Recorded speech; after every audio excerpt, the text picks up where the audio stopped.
Hello dear student, good morning all of you. कक्षा 12वीं का भौतिक विज्ञान, जिसका हम लोग पहला चैप्टर अध्ययन कर रहे हैं, जिसका नाम है विद्युत आवेश तथा क्षेत्र। डियर स्टूडेंट, हम ये जान चुके हैं कि जब दो पदार्थों को आपस में घर्षण करते हैं या रगड़ते हैं, इलेक्ट्रॉन जिस पदार्थ से निकलता है वो पदार्थ आपका धनावेशित, इलेक्ट्रॉन जिस पदार्थ पे जुड़ता है वो आपका ऋणावेशित हो जाता है। तो यहां पे हम लोग कह सकते हैं इलेक्ट्रॉन का निकलना, और यहां पे ये भी कह सकते हैं कि इलेक्ट्रॉन की कमी। यहां पे इलेक्ट्रॉन जुड़ रहा है तो कह सकते हैं इलेक्ट्रॉन का जुड़ना, और यहां पे इलेक्ट्रॉन की अधिकता हो रही है तो ये भी लिख सकते हैं इलेक्ट्रॉन की अधिकता। इन दोनों कंडीशन की अगर हम बात करें तो इलेक्ट्रॉन जिस पदार्थ पे जुड़ेगा या जिस पदार्थ पे इलेक्ट्रॉन की अधिकता होगी, इन दोनों स्थितियों में पदार्थ पे ऋण आवेश होगा।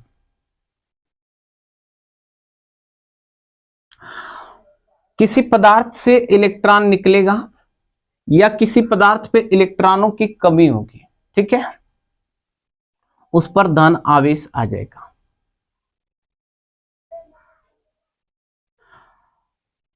इलेक्ट्रॉन का जो द्रव्यमान होता है वो 9.1 गुणे 10 की पावर -31 kg होता है।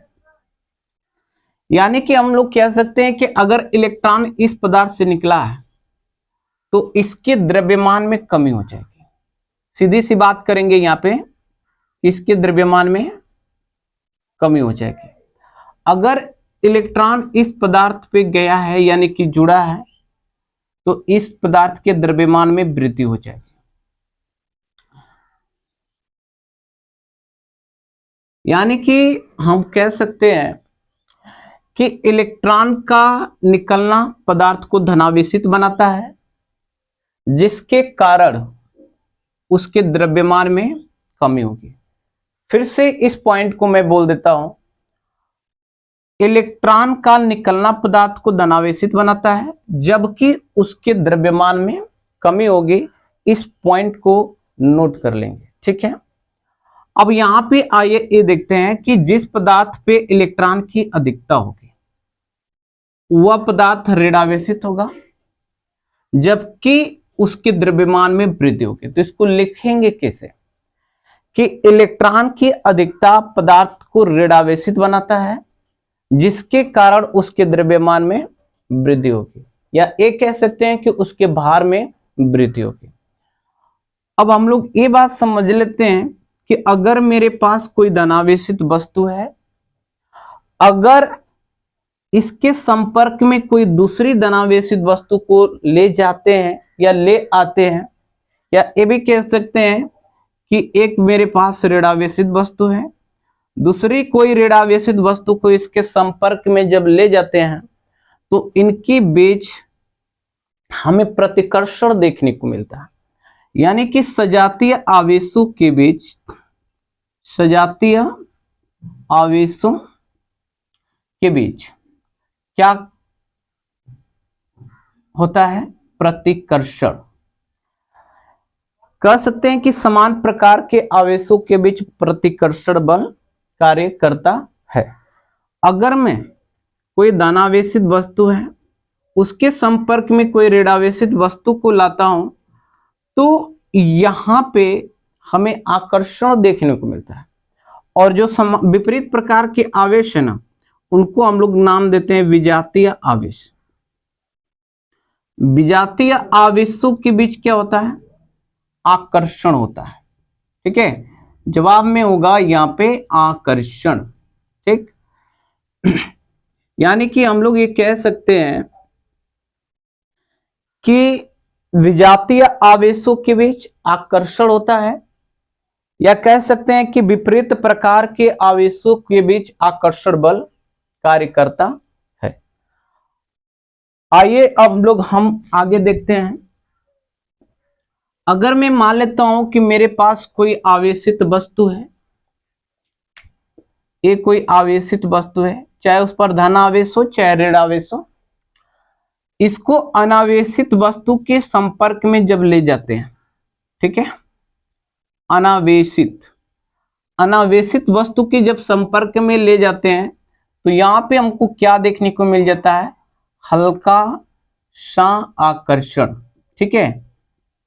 यानी कि अगर कोई आवेशित वस्तु है तो उस आवेशित वस्तु के संपर्क में जब किसी अनावेशित वस्तु को ले जाते हैं या आवेशित वस्तु को अनावेशित वस्तु के संपर्क में ले जाते हैं तो वहां पे हमको हल्का सा आकर्षण देखने को मिल जाता है।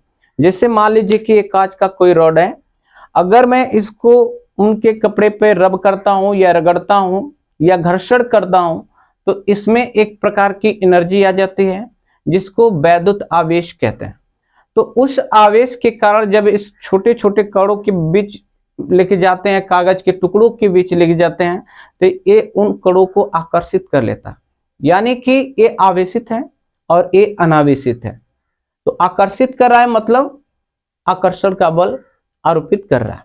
तो यहाँ पे हमको आकर्षण, हल्का सा आकर्षण देखने को मिल जाता है। तो इसको हम लोग लिख कैसे लेंगे, जब किसी आवेशित वस्तु को अनावेशित वस्तु के संपर्क में ले जाते हैं तो उनके बीच हल्का सा आकर्षण होता है, ये बात लिख लेंगे।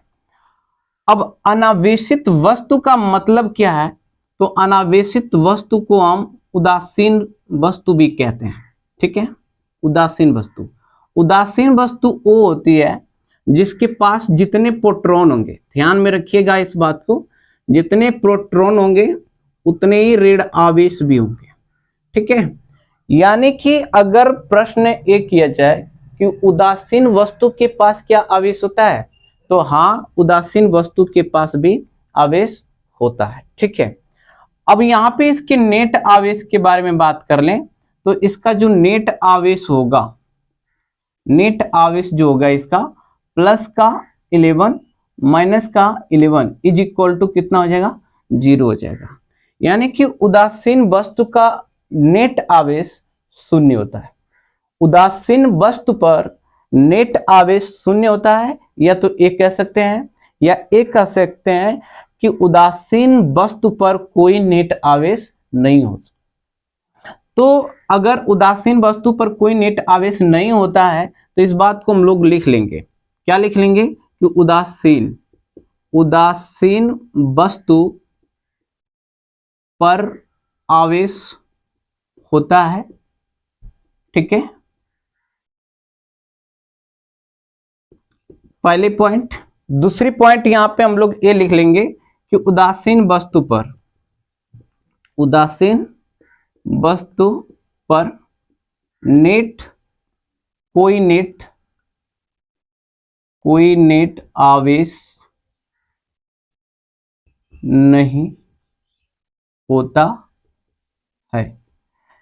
इस तरह से भी लिख सकते हैं, या इसको ऐसे भी कह सकते हैं हम लोग कि उदासीन वस्तु पर नेट आवेश 0 होता है, ठीक है। अब आइए हम लोग ये जान लेते हैं कि आवेश का योज्यता नियम क्या कहता है। डियर स्टूडेंट, यहां पे हम लोग समझेंगे आवेश का योज्यता नियम, ठीक है। आवेश का योज्यता, इस नियम के अनुसार हम लोग क्या करते हैं कि अगर कोई निकाय जो भिन्न भिन्न कणों से मिलकर बना हुआ है, अगर उन कणों पर आवेश भिन्न भिन्न है, ठीक है, तो उन आवेशों का जो बीजगणितीय योग होता है यानी कि नेट आवेश के बराबर हो जाता है, ठीक है। जैसे कि यहां पे हम लोग कह सकते हैं आवेशों को सदैव चिन्ह के साथ, ठीक है, चिन्ह के साथ जोड़ते हैं।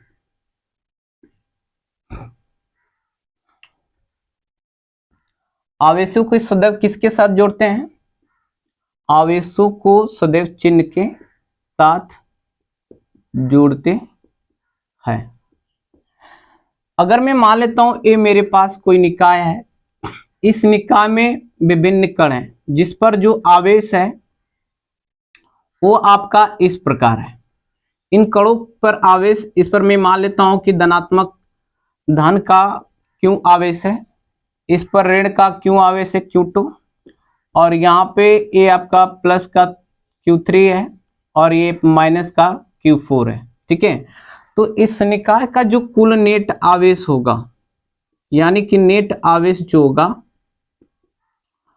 वो आपका Q बराबर, यानी कि Q net is equal two plus Q1 minus Q2 plus Q3 minus Q4 होगा। यानी कि आवेशों, किसी निकाय के आवेशों को हमेशा चिन्ह के साथ जोड़ते हैं। ठीक है, यही आवेश का योज्यता नियम है।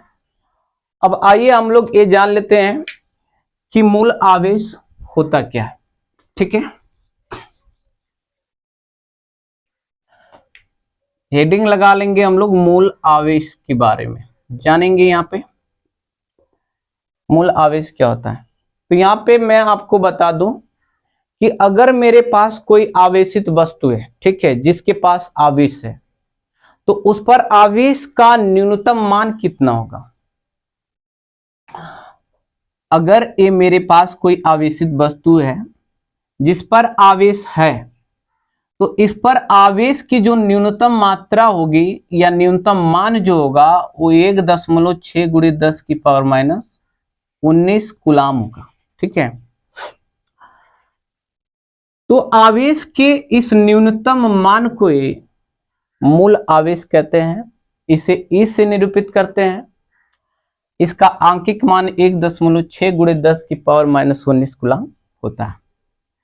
तो यहाँ पे हम लोग अच्छे से लिखेंगे इस बात को कि किसी आवेशित वस्तु पर, यहाँ पे हम लोग इसको कह सकते हैं कि किसी आवेशित वस्तु पर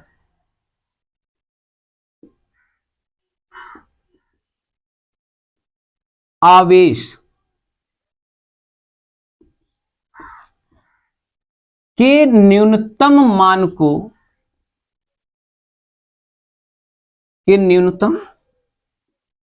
को मूल आवेश कहते हैं।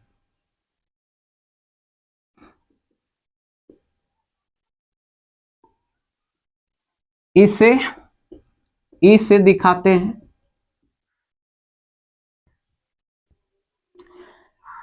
इसका आंकिक मान 1.6 × 10⁻⁻19 कूलाम होता है। डियर स्टूडेंट, ये है मूल आवेश की डेफिनेशन। इसको किस प्रकार से लिखेंगे ये मैंने लिख दिया हुआ। किसी आवेशित वस्तु पर आवेश के न्यूनतम मान को ही मूल आवेश कहते हैं। अब आइए हम लोग आगे समझते हैं। आवेश के न्यूनतम मान को ही विद्युत का परमाणु भी कहा जाता है। क्या कहा जाता है? विद्युत का परमाणु। तो यहां पे हम लोग ये बात नोट कर लेंगे कि आवेश के न्यूनतम मान को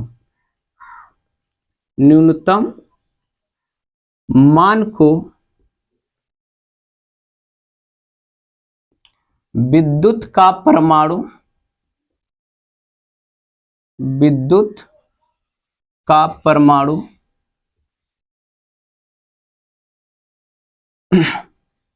भी कहा जाता है।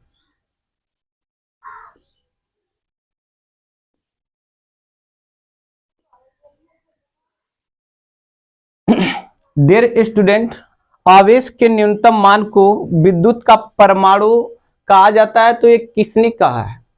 तो वैज्ञानिक रॉबर्ट मिल्टन ने कहा। तो यहां पे लिख लेंगे रॉबर्ट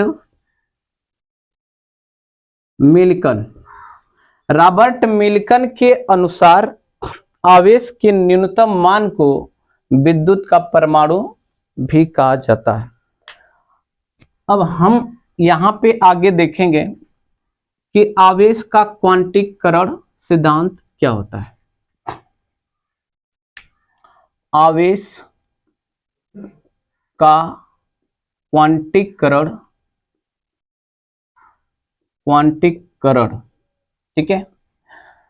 अगर मैं मान लेता हूं कि ये मेरे पास कोई वस्तु है, ठीक है, इस वस्तु में जितने प्रोटॉन हैं, मैं एग्जांपल के लिए 11 ले रहा हूं, जितने प्रोटॉन हैं उतने ही इलेक्ट्रॉन भी होंगे। तो अगर मुझे इस वस्तु को आवेशित करना है, क्या करना है भाई साहब, आवेशित करना है, तो या तो यहां पे इलेक्ट्रॉन, या तो इस वस्तु में इलेक्ट्रॉन में जोड़ सकता हूं, ठीक है, कह सकते हैं कि इस पदार्थ को मुझे आवेशित करना है, तो या तो मैं इलेक्ट्रॉन इसके अंदर जोड़ सकता हूं, तब ये आवेशित हो सकता है, या इसके अंदर से इलेक्ट्रॉन निकाल सकता हूं, इलेक्ट्रॉन निकाल सकता हूं, ठीक है। देखिए, दो ही कंडीशनों में पदार्थ आवेशित होता है, या तो उस पर इलेक्ट्रॉन की अधिकता होगी, या तो उस पर इलेक्ट्रॉन की कमी होगी, ठीक है। अगर मैं ये मान लेता हूं कि इस पदार्थ पे अगर मैं एक इलेक्ट्रॉन यहां पे जोड़ता हूं, तो अब इसके पास इलेक्ट्रॉन कितने हो जाएंगे, तो कहेंगे कि 12 इलेक्ट्रॉन हो जाएंगे, 12 इलेक्ट्रॉन। एक इलेक्ट्रॉन मैंने जोड़ा, एक इलेक्ट्रॉन अधिक हो जाएगा, यहां पे पहले 11 थे, अब कितने हो जाएंगे, 12 इलेक्ट्रॉन हो जाएंगे। तो अब यानी कि हम कह सकते हैं कि इलेक्ट्रॉन एक बढ़ चुका है, ठीक है, यानी कि एक इलेक्ट्रॉन अधिक हो गया है। तो इलेक्ट्रॉन की अधिकता डियर स्टूडेंट पदार्थ को क्या बनाती है, ऋण आवेशित बनाती है, ठीक है। तो जितने इलेक्ट्रॉन यहां पे जुड़े हैं उतने ही उस वस्तु पे ऋण आवेश आ जाएंगे, ठीक है। तो यहां पे हम लोग कह सकते हैं कि जो आवेश होगा यहां पे उतना ही ऋण आवेश वस्तु पे आ जाएगा, ठीक है। अगर मैं यहां पे 2 इलेक्ट्रॉन जोड़ता हूं, ठीक है, 2 इलेक्ट्रॉन में जोड़ता हूं, तो पहले 11 थे, अब कितने हो जाएंगे, 13 इलेक्ट्रॉन हो जाएंगे, ठीक है डियर स्टूडेंट। अगर 13 इलेक्ट्रॉन बढ़ गए हैं यहां पे, तो हम कह सकते हैं कि इलेक्ट्रॉन की अधिकता होगी। कितने इलेक्ट्रॉन की अधिकता हुई भाई साहब, 2 इलेक्ट्रॉन की अधिकता हुई। तो इलेक्ट्रॉन का बढ़ जाना या इलेक्ट्रॉन की अधिकता हो जाने से पदार्थ पे उतना ही ऋण आवेश आ जाते हैं। तो उतना ही ऋण आवेश आ जाते हैं, तो हम लोग कह सकते हैं कि यहाँ पे उस पदार्थ पे -2 इलेक्ट्रॉन का आवेश आ जाएगा, ठीक है। अगर मैं यहाँ पे n इलेक्ट्रॉन जोड़ता हूं, n इलेक्ट्रॉन जोड़ता हूं, तो इस पर उतना ही, इसकी संख्या के बराबर उतना ही ऋण आवेश भी आ जाएंगे। तो हम कह सकते हैं कि जो यहाँ पे आवेश आ रहा है, क्यों बराबर, वो आपका माइनस का यानी आ रहा है। अगर मैं इसके अंदर से इलेक्ट्रॉन को निकालता हूं, जैसे फॉर एग्जांपल यहाँ पे आपको दिया जा रहा है, अगर मैं मान लेता हूं कि एक इलेक्ट्रॉन मैं निकालूं, तो इसके पास अब कितने इलेक्ट्रॉन हो जाएंगे, बचेंगे कितने, तो आप कहेंगे कि 10 इलेक्ट्रॉन यहाँ पे बच जाएंगे, ठीक है। अगर मैं एक इलेक्ट्रॉन निकालता हूं, तो यहाँ पे आपका यहाँ पे कितने इलेक्ट्रॉन बचेंगे, 10 इलेक्ट्रॉन होंगे। अगर 10 इलेक्ट्रॉन होंगे तो मैं कह सकता हूं कि एक इलेक्ट्रॉन की यहाँ पे कमी हो गई है। तो इलेक्ट्रॉन की कमी पदार्थ को क्या बनाती है, धन आवेशित बनाती है। तो यहाँ पे वस्तु पर उतना ही धन आवेश आ जाएंगे, +1 इलेक्ट्रॉन के बराबर। अब मैं 2 इलेक्ट्रॉन यहां से निकालता हूं, एक इलेक्ट्रॉन नहीं, 2 इलेक्ट्रॉन अगर मैं यहां से निकालता हूं तो पहले थे 11, अब कितने हो जाएंगे? तो कह सकते हैं कि 9 इलेक्ट्रॉन यहाँ पे इसके पास बच जाएंगे। तो 9 इलेक्ट्रॉन बच जाएंगे तो कितने इलेक्ट्रॉन की यहाँ पे कमी होगी? तो कह सकते हैं कि 2 इलेक्ट्रॉन की कमी होगी। और डियर स्टूडेंट, इलेक्ट्रॉन की कमी पदार्थ को क्या बनाती है? धन आवेशित बनाती है। ठीक है, तो जितने यहां पे 2 इलेक्ट्रॉन की कमी है उस पर उतना ही धन आवेश आ जाएगा, यानी कि +2 इलेक्ट्रॉन के बराबर आवेश भी आ जाएगा। अगर मैं यहां पे कहता हूं कि n इलेक्ट्रॉन निकालो, कितने इलेक्ट्रॉन निकालो? n इलेक्ट्रॉन यहां से निकाल दो।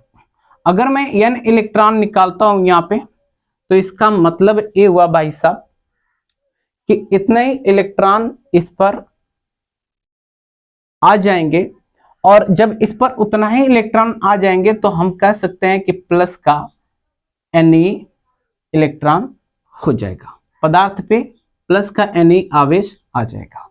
तो हम कह सकते हैं यहां पे आवेश Q बराबर +Ne। तो यहां पे हमारे पास Q बराबर -Ne आ चुका है और Q बराबर +Ne, यानी कि हम टोटल आवेश के बारे में, इस निकाय के आवेश के बारे में बात करें तो जो नेट आवेश हमारा होगा वो ±Ne होगा। ठीक है, और बस यही हमें चाहिए था। इसी नियम को हम लोग बोलते हैं आवेश का क्वांटीकरण सिद्धांत।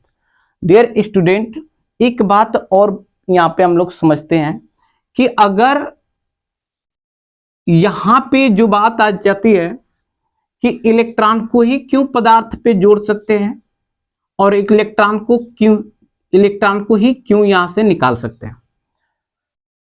तो डियर स्टूडेंट, जो ये प्रोटॉन होता है ये नाभिक में नाभिकीय बल से बंधा होता है, बहुत ही मजबूत नाभिकीय बल है, उस बल से ये प्रोटॉन बंधा होता है। इस वजह से विद्युतीकरण के लिए केवल और केवल इलेक्ट्रॉन ही उत्तरदायी होता है, यानी कि आवेश की संकल्पना इलेक्ट्रॉन के आधार पे दी जाती है। ठीक है, और एक बात और यहां पे ध्यान से समझेंगे कि किसी आवेशित वस्तु पर या किसी भी वस्तु पर हम कह सकते हैं कि 0.7 इलेक्ट्रॉन यहां पे नहीं जोड़ सकते हैं और ना ही निकाल सकते हैं, ना तो जोड़ सकते हैं और ना ही निकाल सकते हैं। दूसरी बात ये भी है कि 0.25 ऐसे करके या 2.5 करके इलेक्ट्रॉन ना तो जोड़ सकते हैं और ना तो पदार्थ से इलेक्ट्रॉन निकाल सकते हैं। वो क्यों? मैं आपको समझाने के लिए यहाँ पे ले लेता हूँ एक कमरा। उस कमरे में मान लीजिए कि 10 लोग हैं। कितने लोग हैं भाई साहब? 10 लोग हैं। तो अगर 10 लोगों में से मैं कहता ये हूं कि अगर 2 लोगों को बाहर निकालो, तो आप 2 लोगों को बेशक बाहर निकाल सकते हैं। अगर मैं कहूंगा कि 2 लोगों को ऐड कर लो, 2 लोगों को बाहर भेज दो तो भेज सकते हो, 2 लोगों को ऐड कर लो तो कर सकते हो, कोई दिक्कत ना है। लेकिन डियर स्टूडेंट, अगर मैं कहूंगा कि 2.5 को बाहर भेज दो, तो 2.5 को किसको भेजेंगे? मतलब 2.5 लोग, तो एक का क्या आधा करेंगे? ऐसा हो सकता है क्या? ऐसा नहीं हो सकता है डियर स्टूडेंट कि हम 3.5 लोग को इसमें ऐड कर लें या 3.5 लोगों को बाहर भेजते हैं, ऐसा नहीं हो सकता है। ठीक है, इसीलिए हम इस फॉर्म को कहते हैं आवेश का अनिश्चित रूप बोलते हैं, अनिश्चित रूप। ठीक है, यानी कि मैं इसकी डेफिनेशन के बारे में बात करूं, देखिए डियर स्टूडेंट, किसी बात को समझना वो अलग बात है, ठीक है, और लिखना अलग बात है। आप उसको समझ तो लेते हैं लेकिन अच्छे से लिख नहीं पाते हैं, तो इसको कैसे लिखेंगे आइए देखते हैं। ठीक है, कह सकते हैं कि किसी आवेशित वस्तु पर, ठीक है, किसी आवेशित वस्तु पर आवेश या तो E या E का एक पूर्ण गुणज हो सकता है, पूर्ण गुणज का मतलब है +-1 +-2 +-3 डॉट डॉट डॉट डॉट। ठीक है, पूर्ण गुणज का मतलब ए है। यहाँ पे n का मान ही है आपका क्या 1, 2, 3 डॉट डॉट डॉट पूर्ण गुणज के रूप में। तो हम कह सकते हैं कि किसी आवेशित वस्तु पर आवेश E या E का एक पूर्ण गुणज हो सकता है जिसे अनिश्चित रूप से विभाजित नहीं किया जा सकता है। आवेश के इस गुण को क्वांटीकरण या परमाणुकता कहते हैं। इसको हम लोग अच्छे से यहां पे लिखेंगे। ठीक है, मैं मिटा देता हूं, अच्छे से हम लोग यहां पे लिख लेंगे। किसी आवेशित वस्तु पर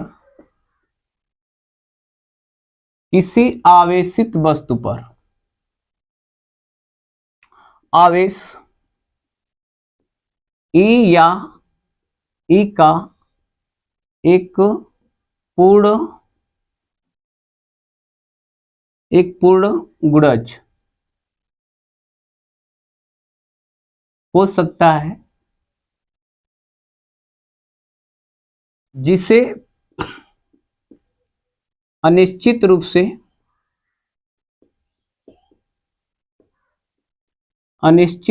से विभाजित नहीं किया जा सकता है। आवेश के इस गुण को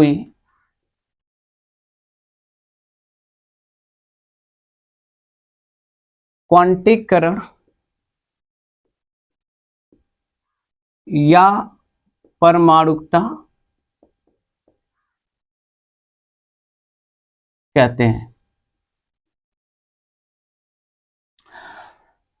डियर स्टूडेंट, इस नियम के अनुसार हमारा ए आ चुका है Q बराबर Na, और पीछे हम लोग ए पढ़ चुके हैं Q बराबर IT। ठीक है, तो ये सवाल लगाने के लिए इंपॉर्टेंट है, इसको बढ़िया से याद रखिएगा कि Q बराबर प्लस यानी बराबर में IT भी होगा और ए जब भी होगा कूलाम में। ठीक है, क्योंकि आवेश का जो मात्रक होता है वो आपका कूलाम होता है। एक बात यहाँ पे और महत्वपूर्ण जान लेते हैं कि आवेश का क्वांटीकरण सिद्धांत किसने दिया था। तो रॉबर्ट मिल्टन ने तेल की बूंदों पर प्रयोग करके आवेश का क्वांटीकरण सिद्धांत दिया था।